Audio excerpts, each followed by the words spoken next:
Basi leo ni siku nyingine tena ambayo Mungu amependa tuweko mahali hapa. Basi nikukaribishe wewe ambaye ulioko mahali hapa, ufungue moyo wako kwa ajili ya kwenda kulisikiliza neno la msingi. Haleluya.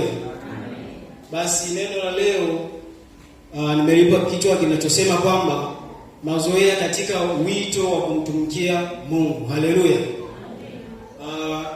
Katika siku tunavyozidi kwenda katika ibada zetu, wanadamu na watumishi wa Mungu tumekuwa tukienenda katika mazoea katika kumwabudu Mungu. Haleluya. Lakini neno la Mungu linasema kwamba yule atakayenenda kwa mazoea, atakayefanya vitu vyake mwenyewe, basi huyo ameenda katika njia tofauti na Mungu. Kwa maana yake neno linatuasa leo, wewe ulioko mahali hapa, usije ukatumia akili yako mwenyewe, usije ukatumia uwezo wako mwenyewe katika kuja kumwabudu Mungu, kwa sababu neno lenyewe linakataa tutumie neno la Mungu kwa ajili ya kuja mbele zake. Na amri zimeshawekwa kwamba tuzifuate kwa ajili ya kumtumikia Mungu, kwa sababu yeye alipoziweka zile amri itabidi tuzifuate. Maana yake sasa kwa wanadamu tulioko duniani, tukizifuata hizo amri, basi sisi tunaenda katika njia ambayo ni njia iliyo nzuri. Tutaenda kusoma katika kitabu cha Zaburi sura ya 89 sura 31 hadi 32. Zaburi 89 sura 31 mpaka 32. Tusome kwa jina la Yesu. Wakiziharifu amri zangu, wasiyashike maagizo yangu, basi nitawarudi makosa yao kwa fimbo na uovu wao kwa mapigo. Lakini fadhili zangu sitamwondolea yeye, wala sitafanya uaminifu wangu kuwa uongo. Amen. Amen. Haleluya. Basi kwenye hiyo Zaburi inatueleza kwamba tusiziharifu amri zake alizoziweka. Manake sasa ni dhahiri shahiri kwamba yule atakayetumia akili yake, atakayetumia uwezo wake, basi na Mungu atamuacha. Manake atamuacha aendelee kwa kadri anavyoweza yeye. Manake afanye kwa vitu ambavyo yeye anaviona. Nitoe mfano mmoja. Katika sehemu moja hivi, kijiji kimoja kanisani, alikuwepo kijana mmoja aliyekuwa anajulikana kwa kijijini ni mlevi, lakini pia alikuwa ni mzinzi, alikuwa anatumia wanawake za watu. Haleluya. Alikuwa anajulikana sana. Lakini katokea siku moja akaingia ibadani, akaingia kanisani. Sasa siku hiyo zamu ya mashemasi walikuwepo wawili, mwanamke na mwanaume. Sasa yule mwanamke alipomuona akamjua, akasema huyu si fulani ambaye kiasi tunamuona anaingia ni mzinzi na anabeba wanawake za watu.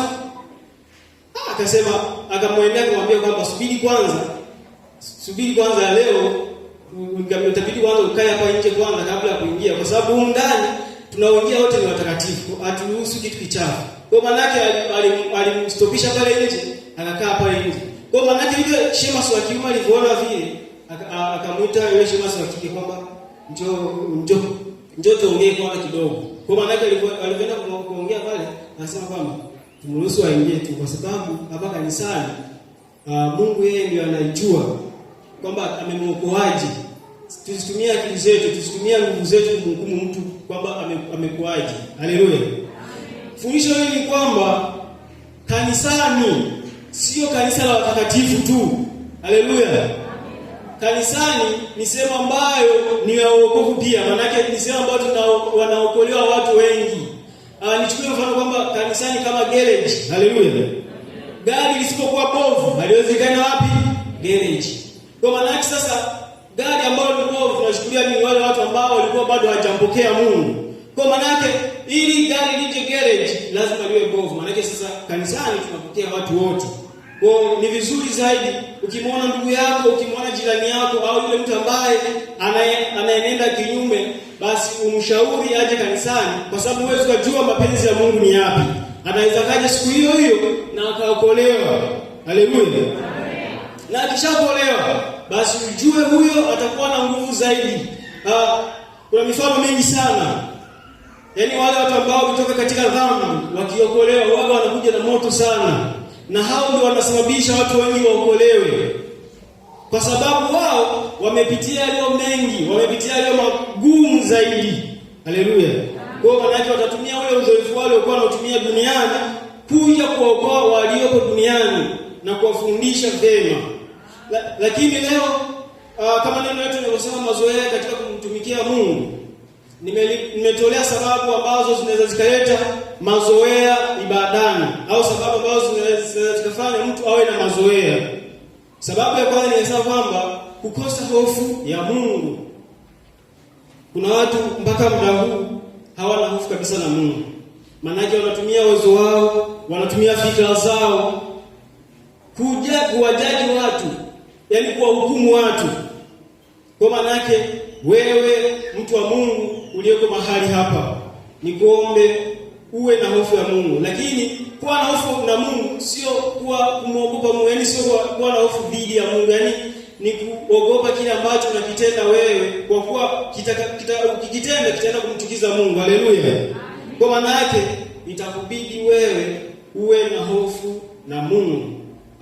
Kwa wale wanaoandika katika pointi hiyo, nimeweka kitabu cha Petro wa kwanza sura ya kwanza na mstari wa 17 ambayo inasema kwamba ikiwa mnamuita baba yenu, yeye ambaye anahukumu watu katika haki kulingana na makosa au kulingana na vitu ambavyo tunavitenda au wanavitenda watu, basi ishini kwa hofu mwapo katika muda wenu mlioko ulimwenguni. Haleluya. Basi nimenukuu kutoka katika kitabu cha Petro wa kwanza sura ya kwanza na mstari wa 7. Kwa maana sisi tunapomuita Mungu baba yetu, basi tuenende kwa hofu, kwa kuwa bado tuko katika ulimwengu huu. Kwa maana tukishaenda kwa hofu ya Mungu, basi tutatenda yaliyo mapenzi yake.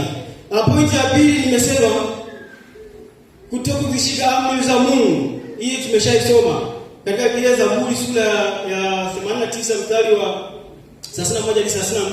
Tumesoma inasema kwamba wanaodhalifu zile amri za Mungu, basi hao wamewekwa katika chujio, yaani wapo katika msingi ambao ni mbaya zaidi kwa kutokea. Haleluya. Lakini pointi ya tatu nimesema kwamba kutokusoma au kusikiliza. Nimesema kutokusoma au kusikiliza kwa sababu tumetofautiana. Kuna watu wanaojua kusoma, lakini pia kuna wengine ambao hatujui kusoma. Kwa maana sasa kama hujui kusoma, ni vizuri zaidi kuwa unahudhuria au unasikiliza vile vitu ambavyo watu wanahubiri, kusikiliza neno la Mungu kwamba ni kwa namna gani maneno yanazungumzia kila siku. Kwa maana yake sasa ukishasikiliza utajengewa ile nguvu ya kulishika neno la Mungu vizuri. Kwa maana yake sasa kutokusoma au kutokusikiliza neno la Mungu ni kwamba mtu atakuwa na ile nguvu kabisa ya kujua kwamba hili ninalofanya mimi sahihi ni jambo baya kabisa, kwa sababu nimelisoma neno la Mungu linaniambia kwamba nikishaenda kinyume na mapenzi yake, basi nimetenda dhambi. Katika mstari huu nimeweka, katika pointi hii nimeweka kitabu cha Zaburi sura ya 119 na ule mstari wa 11 ambacho kinasema, moyo wangu nimeliweka neno lako nisije nikakutenda dhambi. Haleluya. Kwa maana tuliweke neno la Mungu moyoni ili tusije tukamtenda dhambi, kwa sababu tukishalisoma neno la Mungu litatujengea fikra ambayo ni nzuri zaidi kwa kutokea. Haleluya. Lakini pointi ya 4 na ambayo ni ya mwisho, nimesema kutokuwa na Roho Mtakatifu. Yaani mpaka muda huu kuna watu tuko ibadani lakini Roho Mtakatifu bado hayumo. Kwa nini?